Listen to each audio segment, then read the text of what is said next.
Welcome to The Pull Bag.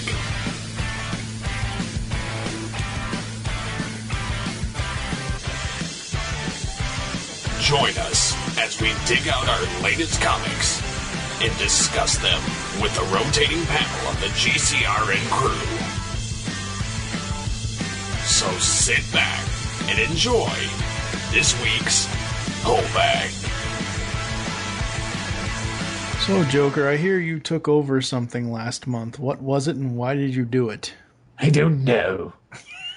Hello and welcome to the 35th episode of The Pull Bag. I am your host, Steve, Joe, and Mike. Joining me is Steve Megatron. Hello. Hello. How are you? Sore. Yes. So, there are a number of changes and things that we're going to be going over here in the intro. The Pull Bag has removed the Origins episodes from the numbering scheme that I so love, simply because it allows us to do Origins episodes whenever we want to if they're unnumbered. Say somehow, some way, we can't get an episode out for that week of the Bat books or Spider-Man, or say something gets delayed, at least you guys can still have content for the Pull Bag for Origins episodes. And a lot of people like the Origins episodes. I like doing them, honestly. I think they're interesting because almost everyone, I think there's only been 2 episodes so far that like 2 people have the same kind of opinions about comics. And the one coming up, I think it's between episode 37 and 38 with TV's Mr. Neal, is really interesting because he is an actual comic artist. He draws his own webcomic, and that was really interesting. Other changes is the themes, because we're having new because the Origins episodes are going to be their own thing. I wanted them to have their own music. We are also going to be doing, at some point, back issue classics, where we talk about the old continuities or review old stories, etc., etc., etc. So that has its own theme now. All thanks to Steve Megatron. And I finally got him to record new vocals so I could put my favorite Can You Dig It Iron Man 3 Brian Tyler instrumental under his voice. I love that song. What else is going on with the Pull Bag? Okay, so we've got 4 iTunes reviews. Thank you to everyone who has left us iTunes reviews. These started about a month after the podcast started. The first one is from Superfilm Fan 66, Best Comic Podcast 5-star review, left on April 28th, 2013. Great new podcast on comics I have listened to in a while. Thank you very much. One of our cohorts, Movie Revolt Dan, who you all would have heard his comic origin episode, I think, in between 33 and 34, left on May the 4th, 2013. The Pull Bag just recently started, but it already shows great potential. There's a lot of podcasts about comics, but I tend to enjoy the ones most that have the hosts who love what they read. They are critical at times, but never in that nerd rage way so many other comic book podcasts fall into. Thank you so much, and may the farce be with you, Dan. Farce. Yes. All right. Our first negative review comes from N8 N Hater. I don't even know how to. People on iTunes are weird when they sign up and do weird names. It was left on August 16th, 2013. These guys are bland and aren't as knowledgeable as they think they are. 1-star review. I wasn't too mad about this one. To each their own, honestly. I wish the guy would have given guy, girl, whatever. I wish they would have given more examples of how I didn't set out starting this show to be that guy who is, knows all 70, 80 years of comics knowledge. I think it's great that there are guys out there that know all that stuff. That's wonderful.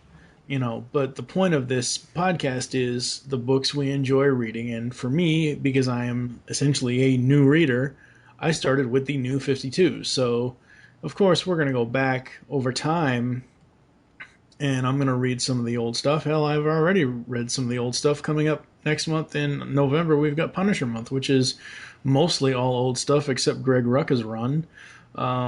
So, to each their own.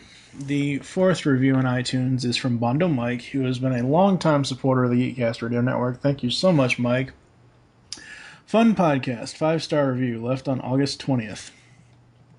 I enjoy this podcast. It's pretty much a straight-up review of the comics, and part of the fun comes from enjoyment that the podcasters exude from what they are reading, as generally as they review books and they enjoy. They don't just come out and act like comic experts and have little to no baggage when it comes to this, so they won't spend a ton of time citing a ton of references to the past, which is sort of fresh. Not that doing that is bad, but these guys just do an overview and talk about the good, the bad. Again, usually in a fun way, without any pretentiousness. The only bad part is that after listening, my pull list keeps expanding. I hope they keep this up. So thank you to those of you who left us iTunes reviews. We also, Steve, have a lot of questions that were asked. Because after Off the Cuff and Altered Geek started doing, hey, here are questions for you, so answer them, listeners. So from Superfilm Fan 98, he has 5 questions here. We're not going to answer all of them in this episode. Number 1, who do you consider is the most influential writer in comics history? That might be an entire episode of the show, people. Because... Well, and personally, there are more familiar people with that than I. Yeah. I don't really know off the top of my head who would be the most influential. I mean, I would almost... I could cite Frank Miller. I could cite... I could say Frank Miller only because Warren Ellis. Yeah. He shaped Batman forever. So, yeah. I could cite Warren Ellis. I could cite, a bunch of people. But I think we are going to turn that into an actual episode of the show. Number 2, from Superfilm Fan 98. Have comic book movies had a negative or positive effect on the movies? What I think he means there is, over the years, comic book movies themselves have kind of snuck into the regular mainstream films, and now it's like, hey, this year you're getting Iron Man 3, Wolverine, Thor 2, we're getting more comic movies per year. So what are your thoughts on that? I wouldn't disagree with it. I don't know if I like it. But I wouldn't disagree that we are getting more films based on comics in general. I mean, I some of it's good, some of it's bad. I think it's, at this point, I think that everything's starting to get overkill. I think they're starting to kind of burn out the franchise or the genre of comic book movies. Yeah. He also asks, what are your favorite non-superhero comics? Well, for me, it's Transformers. What about you? For me, I would probably have to argue Transformers or like G.I. Joe. Just because I used to collect those back in the day too. So I mean, I would probably say that. I don't really know of anything else off the top of my head though. Alright. His other question is, what DC character would you like to see in the Marvel world and vice versa? DC character in the Marvel world? Yeah. I don't know. I'd like to see the Joker over there raising hell. Because who knows what he would do over there. And, Batman would be interesting, but take Injustice Gods Among Us Superman, who pretty much hates the world, and dump him over in Marvel. See how many are left standing after he gets done with them. Yeah, that's true. Oh, What about Marvel characters in DC world? I would probably say Wolverine, Iron Yeah. Man, and then Yeah. and just to hit that equally, indestructible. Let's dump the Hulk. Nah. Except they'll probably just Phantom Zone his butt, but whatever. Oh God, can you imagine Hulk versus Solomon Grundy? Hulk would probably throw him into the sun. Yeah, that's Hulk true. smash. Superfilm Fan 98's final question was, what are your favorite comic runs of all time? This again is going to be a full-on discussion episode. As it should be. Yeah, I don't. It's an amazing question. It really, really is. But I really have no answer since I'm pretty much brand new. So that'll be an answer in the future. Plato Lament asks, do you use any database or anything to keep track of your comics? I don't keep track of the ones I've already bought. I keep track of the ones I have to buy. I also keep a printout or a Word document for my comic shop so I can update them on exactly what I want as the stuff comes out. What about you? I used to keep a Word document back in the day when I had all of my comics. Mm-hmm. But because I don't have them all anymore, I don't have that list anymore, and I don't actually keep track. I just kind of keep them in numerical order in the box because I have 2 boxes. I have certain comics in them. I actually have no idea what's actually in either of them. Unless I open up the lid, which I guess is not very organized, but like I said, I can't, I don't, I have my movies catalog too, but I haven't updated that list in a year, so I don't even know what's on that list anymore.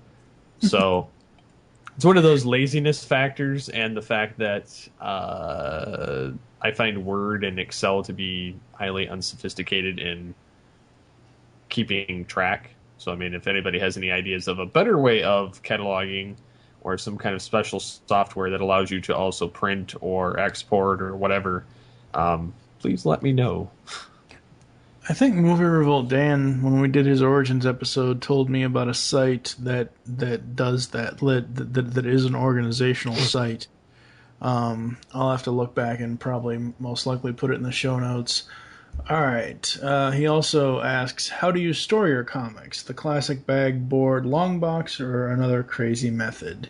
For me, once I read them, I put them back in the bag and board, and I just put them on my shelf. I mean, obviously, I seal them once I read them, but it's just one of those things where I don't, because I'm always taking stuff up to trade in after it's read to get stuff I haven't read yet. For the most, I think the only two, four.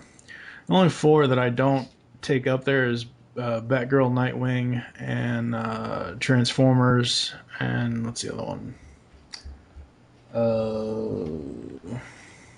There was another one. What's over there? I don't remember. What about you? You said you have a box, and you just use your boxes.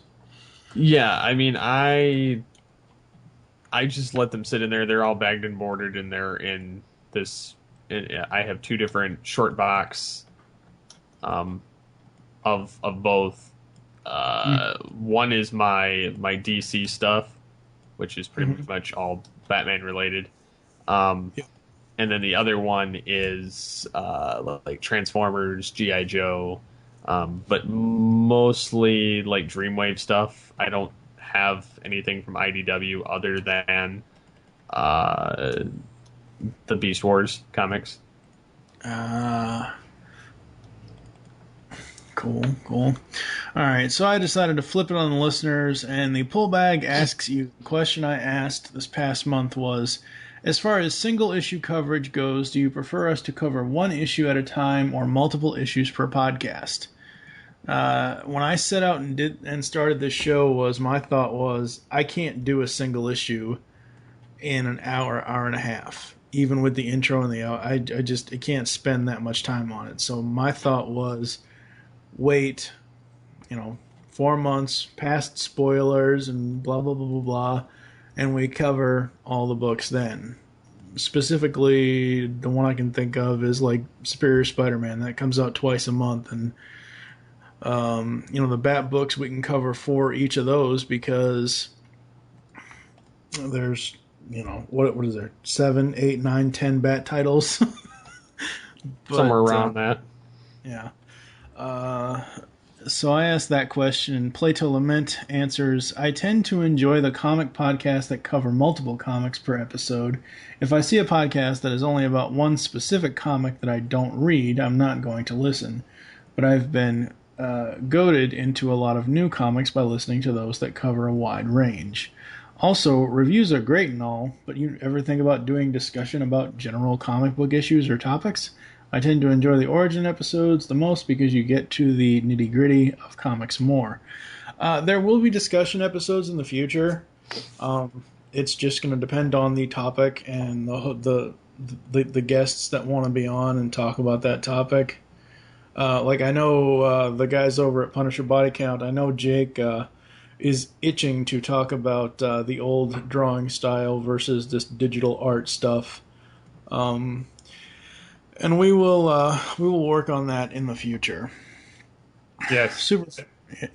Superfilm Fan answers the question. He says, with so much to listen, watch, play, read, and whatever else, I'm always more in favor of the one-stop shop approach. Trying to cherry-pick what episodes to watch is more of a pain than it's worth. When it's all in one episode, I can power through like no other. And Hail Hydra Forever. Okay there, Red Skull. Answers, for me it could go either way. I like being able to easy skip episodes that I know I'm not interested in, and then my iPod gets crowded with unlistened to podcasts. It becomes a pain when it stops downloading them after a certain point, so I can see both sides. Well, Hail Hydra Forever, you could always just find us on the Stitcher app. Oh wait, are we even on the Stitcher app yet? I think so. Oh. If not, it's on its way anyway. Yes. I did submit it, so it should be. Cool. All right, so that's all the technical behind-the-scenes stuff out of the way. Last month in September, DC celebrated the second anniversary of the New 52 by doing Villains Month, where 52 villains took over all 52 books. Because Steve and I are both Bat Family fans, or specifically in his case, he's a specific Batman fan, we had to limit ourselves, people. I'm sorry.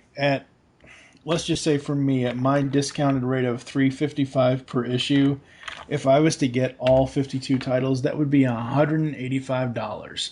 I'm sorry, I don't like all the villains that much. Yeah, I don't either.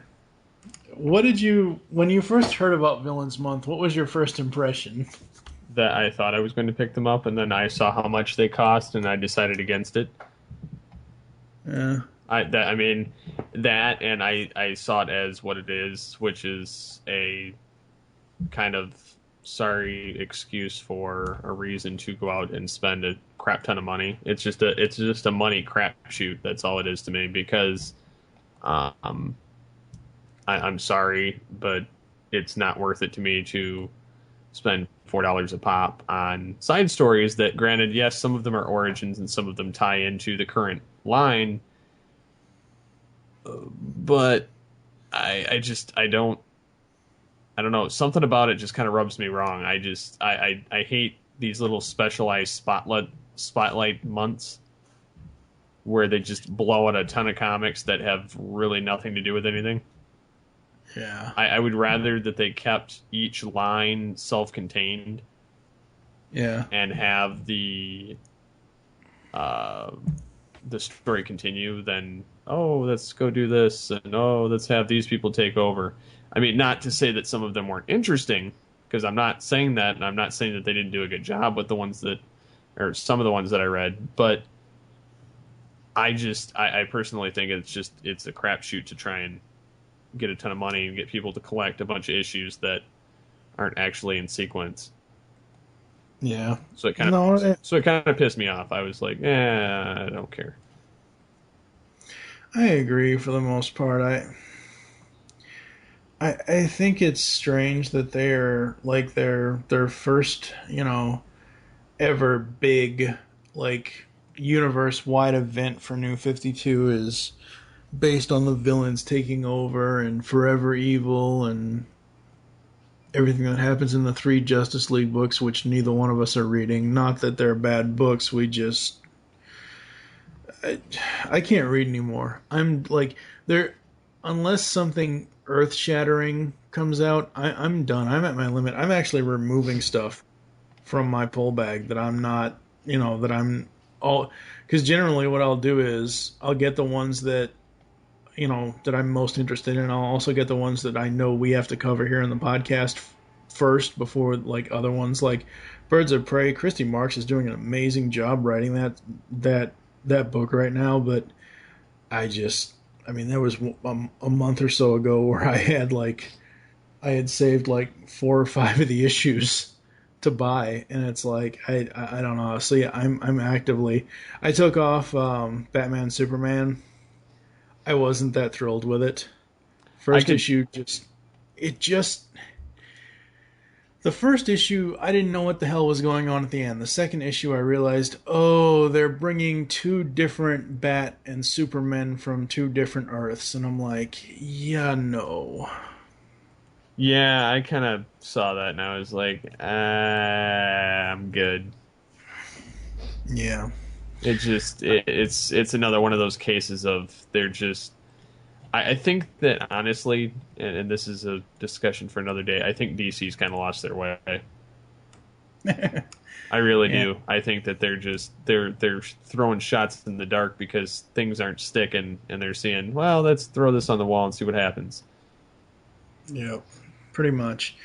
All right, so for Villains Month Part 1 here in the Pull Bag in episode 35, we're going to cover 4 of the villains titles, specifically to the Bat villains.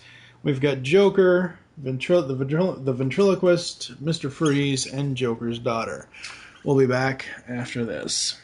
I give the punchlines around here. Got it? So first up is Joker number 1. Ha ha ha ha ha ha. And I was really surprised because my research online showed that the 3D motion covers were going to be $1 more, and like, instead of $3.99, we're going to be $4.99. My shop offered them to me at regular price as a subscription. What they did was they offered the 3D covers for the pull list holders, and the regular non 3D covers came in like, I don't know, a week or so later. The 3D covers are nice. They look kind of cool. I mean, it's interesting, but it's not like I don't know. It's just not is what it is. So we get Jack Napier's origin story, Steve. Oh, I'm sorry. I always have to make that joke. Yeah, bad joke. Yeah, I know. So we get a Joker origin story here, and it's quite different than what I have seen in a like these first 3 pages. All the black and like the muted. It's not necessarily black and white, but in some places it looks like it is, and the muted reds and stuff. It's really, really gritty and interesting art. And I don't mean gritty as, oh my god, somebody needs to wash this comic's mouth out with soap. It's very, very dark. Say that way.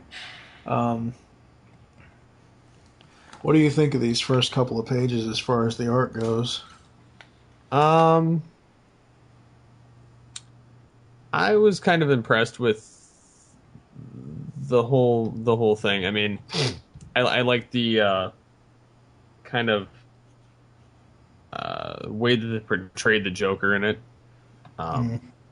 as well as the various home scenes of him as a kid. Yeah. Now this is DC Comics unleashes the Joker in Time to Monkey Shine, Written by Andy Kubert. Art's done by Andy Clark.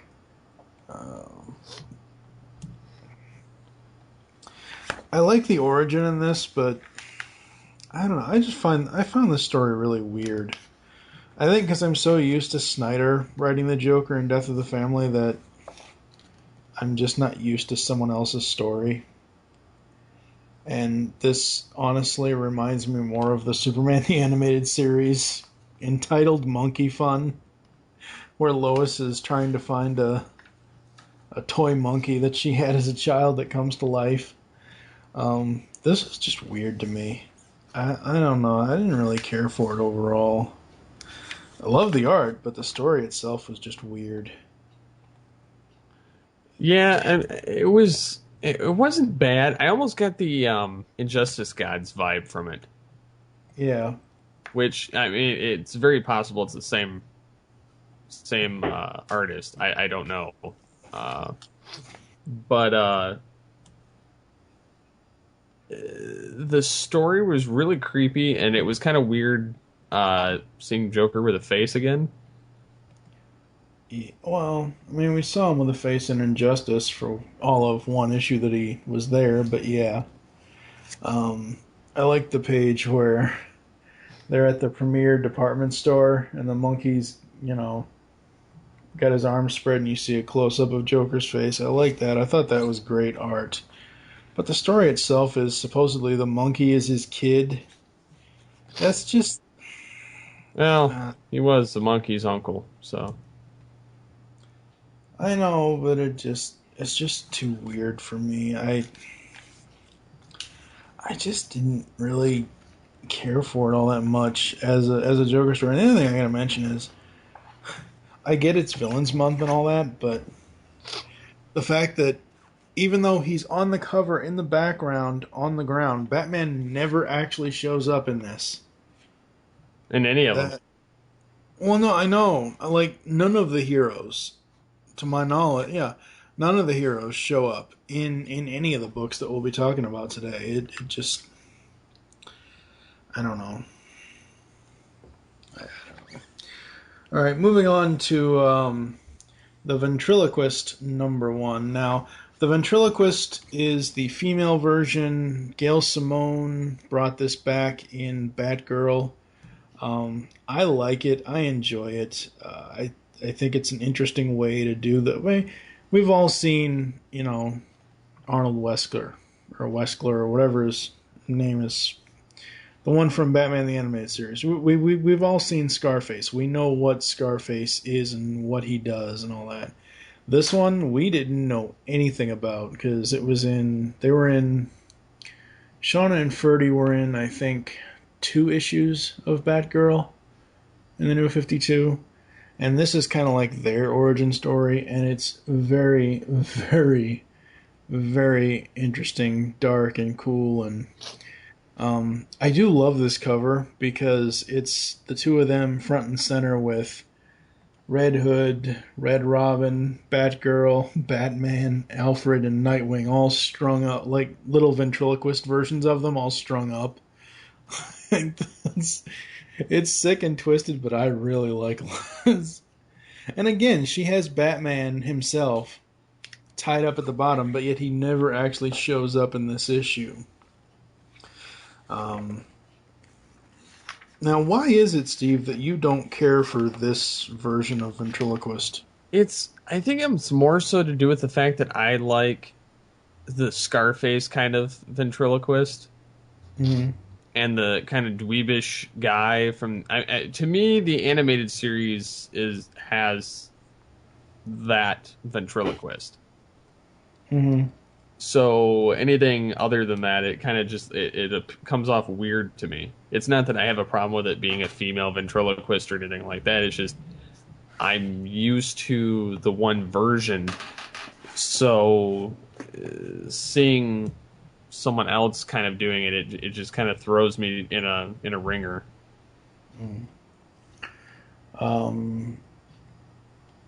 Yeah, this one to me, this version, it's more so multiple personalities, and I love the way this story is told and the way that the letters and everything else. This was written by Gail Simone, by the way, writer of Batgirl. I love how Shauna and Ferdy's internal monologues. Shauna's shown up in like pinkish red or whatever, and then Ferdy's show up in green when he's talking. There's one in here. But it was at a birthday party for one of my bestest friends when destiny hit me like poison in a punch bowl. And then Ferdy comes in and he goes, "Hey, this part's about me." It is a damn good comic, and you just don't like when they were in Batgirl, you just don't know how she's controlling him, and you kind of see that here, and the dummy almost is like a entirely separate person from Shauna. I really, really enjoyed this. I thought it was great. So this is one of my favorites from Villains Month. Mr. Freeze. I can't tell from the 3D cover. I don't think. This is probably one of the only covers one of the only covers so far that I've seen that doesn't have Batman in it. And it's basically the story for Mr. Freeze. It's kind of a backwards origin, where instead of, like, in Heart of Ice, there was some other person at some other company that was the fault of Victor getting frozen. Here, it's supposedly the fault of Bruce Wayne. Yeah, because Bruce Wayne's just such an evil guy. Yeah, really. Only if he's filled with clay, that is. Yeah. I mean, I like this. I enjoy this. I think I would have enjoyed it more if it had been written by Paul Dini. But overall, the basic story is it tells his origin as far as him losing his mother, and it basically replaces his mom with... It basically replaces Nora with his mom. A little strange, but I love the art. I love all the ice puns. I really enjoyed it. But it's just an origin story really for him. But it was a good one, either way. Alright, so now we get down to the meat and potatoes of this episode of the Pull Bag. For Villains Month, Batman The Dark Knight 23.4, Joker's Daughter number 1. The cover is some chick who found Joker's face and put it on. And she has really low-sagging stuff in the front with Daddy's Girl on the shirt, and Batman in chains behind her. What was your first thought when you heard about that they were doing this? Like, before the book even, like, because all the news of this came out way before these were released, but, like, when you first saw it online, what was your initial opinion or thoughts? I was wondering exactly what the hell was going on. Because I'm like, Joker doesn't have a daughter. And then I was like, okay, so what are they doing? And then all of a sudden, there we go. I mean, I was wondering how the whole face thing came into play, and all that. So I mean, it was kind of strange for me to see that just kind of pop up in there. Yeah. This is written by Ann Nocenti. Artist is Georges Gianti. I like the art. I think it's cool and interesting. I like how they basically hide her face for the most part in the beginning. But it's just a strange story.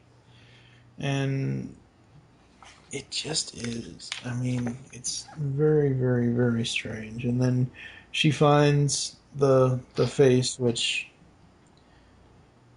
it almost looks like Vance's face. Like the page where she finds it floating in the water, where she sees it, and it's the page where she says, I look so good, better than ever. In fact, I'm beautiful. All those beauty treatments I gave myself when I was young really paid off, don't you think, Kat? And then she sees, you got the mask there, and the mask, it looks like Robert Vance smiling from one of the Batman Beyond episodes to me in that particular drawing. But none of this really says anything about her being his daughter, other than the fact that she found his face and put it on. I don't know. It didn't grab me as like I thought it was going to, and supposedly she's based on a former character. What is it? Dinah Duluth or Dee Dee Duluth or Delula or whatever. But the art's great. The art is really the saving grace. The art is amazing in this. I thought that was great. The story, however, not so much. Because, like I said, the only tie she has to the Joker is, oh, hey, I found his floating face. Yeah, I mean, I don't... And I'm not trying to be a downer. I mean, it's just I didn't see the point in it. It was kind of, yeah, she kind of had issues, and then she sees that and she's like, well, anybody who has this gets what they want, so I got to use it too. Yep. And then it's kind of like, okay, yeah, you've done that, so now what? Yeah. And her final lines are, okay, tribe, lay of the land, anything out there that we want? Sounds like there are a lot of beautiful things out there. Let's show the world what happens when ugly takes over. And apparently, Joker's daughter will next appear in Catwoman number 24. Seriously? That's what it says. That's what it says. I do want to go back and look at the other ones really quickly. I want to see, because there are notes on, because I had already read through all these, but there are notes on the last pages of every one of the issues if people are gonna show up again or not. Let's see. Freezes just end. Ventriloquist. I mean, Ventriloquist, to me, the Shauna and Ferdy version, I think is a good main villain for Batgirl, since she doesn't really have her own rogues gallery. At the end of this one, it says, "End question mark, find out in the pages of Batgirl." So Ventriloquist and Ferdy will be back. As far as the Joker... We should know by now he always comes back. Oh, yeah, he doesn't die. Well, not in this story, but it does say, "To be continued, question mark, pick up current issues of Batman to find out." So, overall, these 4 titles, Ventriloquist is my number 1 favorite out of these 4. Joker, I love the art, but I didn't really care for the story. It would have been different if they had done, the origin part is great, but the actual, the current day story with the monkey and all that, I didn't care for that. Mr. Freeze is just another version of his origin, and Joker's daughter just almost seems pointless. Yeah, I kind of agree. Yeah. I don't know. I'm finding that DC's comics lately have been kind of anticlimactic and kind of boring. Not that I really want to say that. It's kind of, I'm having a real hard time giving a crap about them. Yeah, I think the problem is, specifically for us, is 0 Year. Not that we have a problem with 0 Year, but, like, that's the story the Batman main title is doing right now. Like, I still love the Batgirl stories. I still love the Nightwing stories. I still really enjoy... I'm enjoying the Batman and series by Tomasi, but I don't think I'm going to be picking it up once it goes to Batman and Two-Face. I don't know. I don't think so. I'm almost thinking I'm getting close to being done with a few of them, just because it's getting irritating. Yeah. Alright, so that's going to be Villains Month Part 1. We're going to take a quick break. You're going to hear some other audio, maybe a couple ads, and we'll come back to close the show after this. Puddin' Company! Hello there. Welcome to our happy home.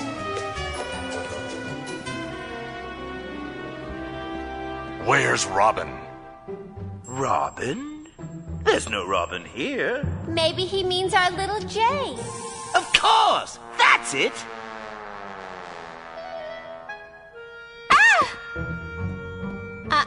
No peeking.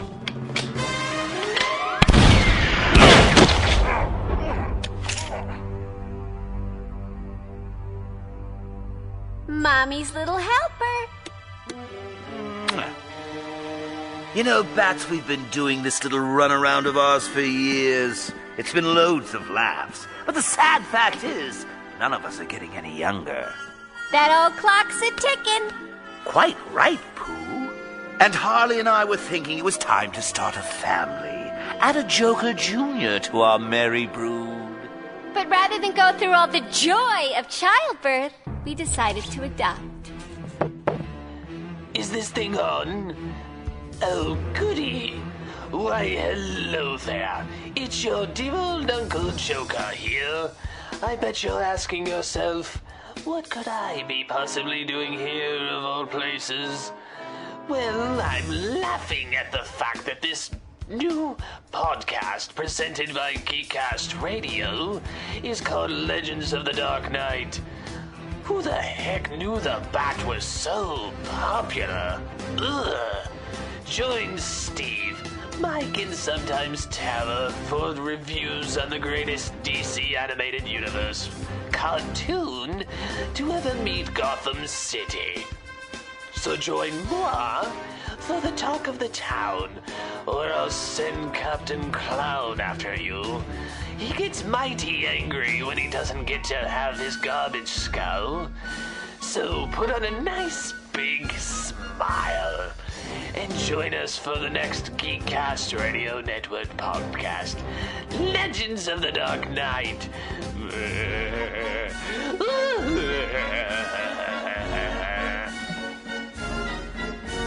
It's action, it's drama, it's comedy. It's Decian, the superhero webcomic. Decian has superhero antics and sexy girls. Catch updates weekly at Decian.com and NoSuperPants.com. So there you go, folks. That's going to do it for part 1 of Villains Month. We're going to do part 2 with 4 more titles in a couple of days. And for the universal rating system, for me personally, I'm going to give Joker's Daughter 3 stars, which is barely passing. Mr. Freeze, I'll give it 3 stars, which is barely passing. Joker, I don't know. I'd probably give it a 2.5. I just didn't like it. It isn't a like the entire time I read the Joker book for Villains Month, I didn't hear Mark Hamill's voice in my head. I didn't hear even Kevin Michael Richardson's voice in my head when he was on The Batman. I didn't hear, what's his name from Red Hood? Oh, played him in Red Hood. Oh, it's going to kill me. John DiMaggio. I didn't hear John DiMaggio, and I didn't hear any. I didn't even hear Heath Ledger or Jack. I almost called him Jack Napier. Holy shit, Jack Nicholson in my head when I read that Joker story. I don't know what Andy Kubert was thinking of when he wrote that. Like, it seems like a weird thing to tie to the origin. Like, the origin part is great. It's the only good thing about it. But the whole monkey thing just seems weird to tie it to that. Or, write something where he does steal Tim Drake or Jason Todd or, I don't know. I just don't know. Ventriloquist for me is the most interesting out of these four, and I would give that a 5 out of 5, which is a perfect. What about you? I would give Ventriloquist probably, I don't know, I can't really rate it. I didn't read it, so it's not really fair. Just because I don't care for the character, so yeah, that would just be mean.